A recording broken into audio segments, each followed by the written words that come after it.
ce qu'on aime. Oui.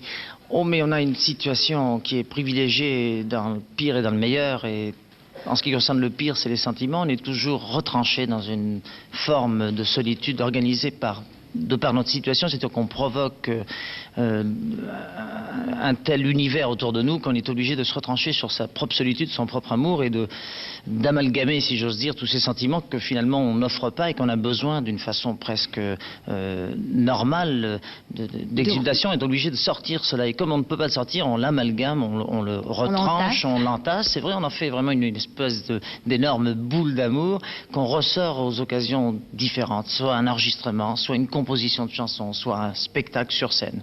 Et je crois que c'est un petit peu notre force et c'est presque la fonction crée l'organe, c'est presque la vitalité d'un artiste et la suivante, s'il a droit à sa solitude, c'est un authentique artiste et sa solitude fait qu'en fait, il ne lui permet plus de pouvoir être amoureux d'autre chose que de son public. Alors, on lui organise sa vie de façon à ce qu'il récupère tout son amour, tous les amours qui peuvent exister pour uniquement si j'ose dire, sa seule maîtresse qui se trouve être le public. C'est la plus belle histoire, c'est une histoire vraie, une histoire d'amour, mais cette fois entre le public et l'artiste. Ici présent. Avant de nous quitter, Claude, promis, il y aura encore une chanson.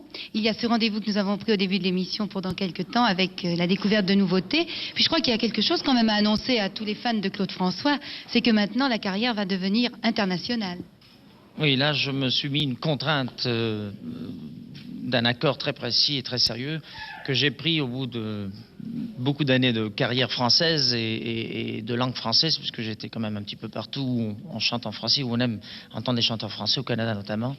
Mais là, je vais signer en langue anglaise avec un personnage qui est très important, qui s'appelle Monsieur Armitage, qui est... Je connais pas, mais c'est un personnage capital dans le show business américain. J'ai signé avec lui parce que ça fait...